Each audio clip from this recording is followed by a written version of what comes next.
Area Democratic Club. Welcome to episode 1 of Dem Talks, Candidates Edition, where we talk about the issues that matter to you and the people hoping to impact the future of Texas.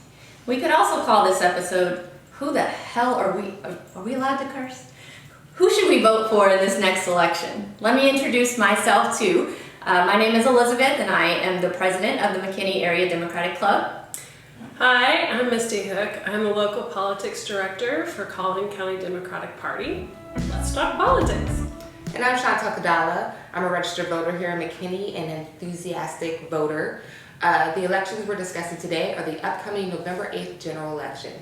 But before we go any further, remember that early voting, Which is by far the easiest way to vote. Starts on October 24th and runs through November 4th. so don't forget about early voting.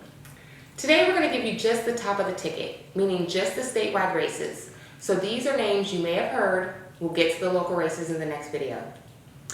When discussing the upcoming election and the policies, laws, and protections currently happening, it's important to get the lay of the land. Right now, the Republicans hold all the statewide positions, every single one. Right now, women are losing the right to make their own decisions about birth control and the freedom to choose when to create a family or not.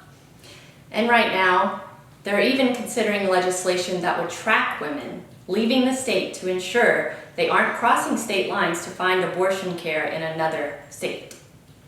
Right now, women, even if their lives are in danger, don't have the freedom to make their own healthcare decisions without a bunch of politicians controlling them.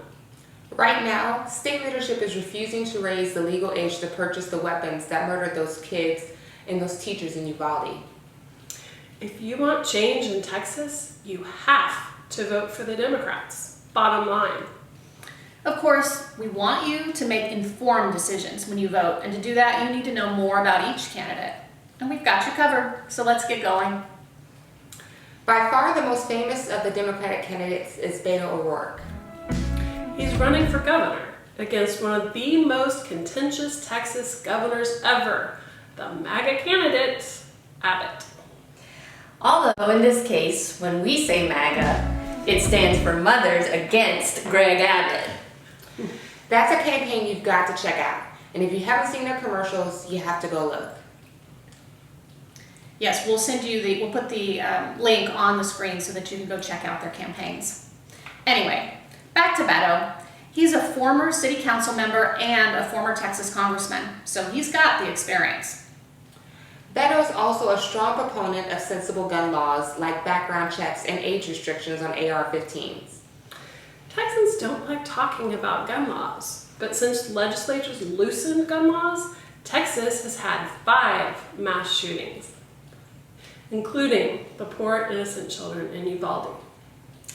If you care about women having the freedom to make their own healthcare choices and to travel where and when they want, And if you care about feeling safe about sending your kids to school, then your best vote is Beto for Texas governor. On to the next race. Now we're talking about Mike Collier for lieutenant governor. The lieutenant governor leads the Texas Senate and is really the person who's in charge of what laws are considered in the legislative branch. This is an extremely powerful position. Mike Collier is a big proponent of fixing the electrical grid so people don't freeze to death. Or die from heat exhaustion, which is a huge concern in Texas as our summers get hotter. Mike Collier has a saying, fix the damn grid. There we go, cursing again. He even had glow-in-the-dark shirts made that you can take a look at on the collierfortexas.com website. Those were cool. Mike Collier spent 2 decades as a financial watchdog as an auditor. He says that current leadership has shifted the tax burden onto the backs of Texan families, and he'll make sure corporation property tax loopholes are plugged. Mike Collier is running against another really unpopular guy, Dan Patrick. Patrick is well known for his crazy ideas, but he made news when COVID started by suggesting that high-risk seniors would want to go out and work to keep the economy strong. No one reached out to me and said, as a senior citizen, are you willing to take a chance on your survival in exchange for keeping the America that all America loves for your children and grandchildren. And if that's the exchange, I'm all in.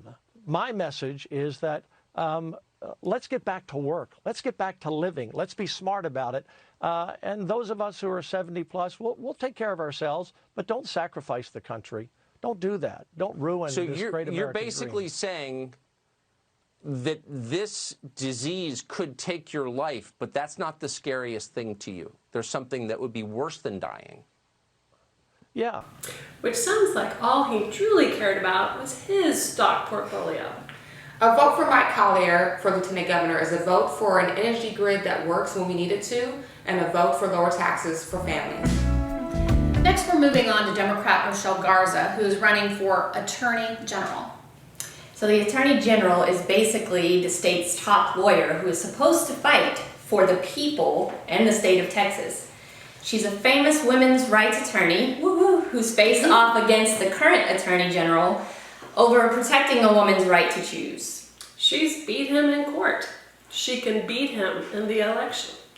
She's also talked a lot about legalizing recreational cannabis and ending prejudicial prosecution of Black and brown Texans on misdemeanor criminal possession charges.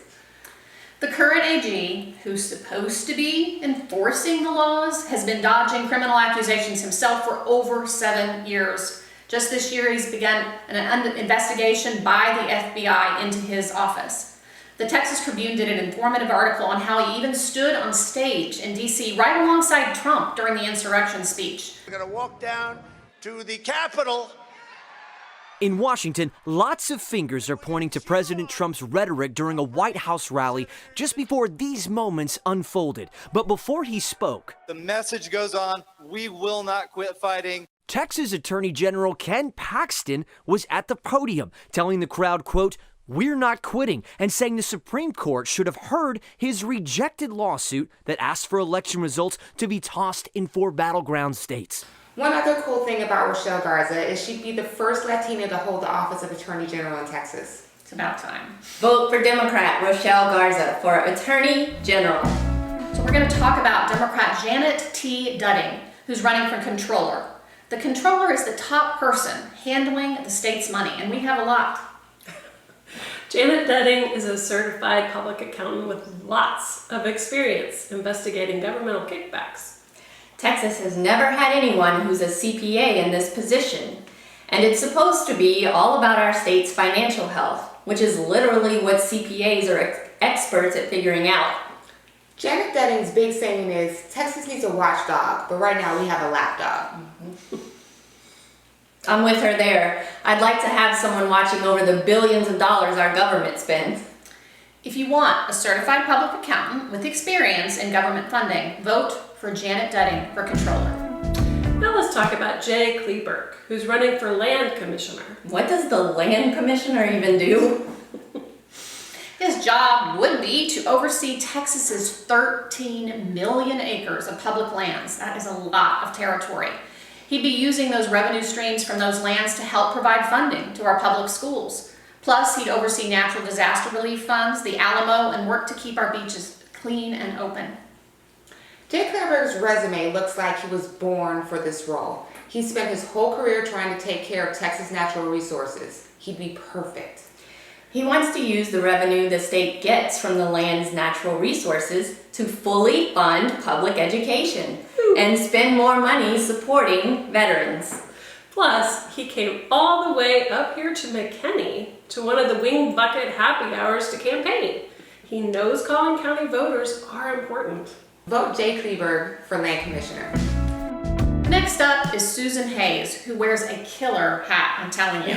She's running for Texas Agriculture Commissioner.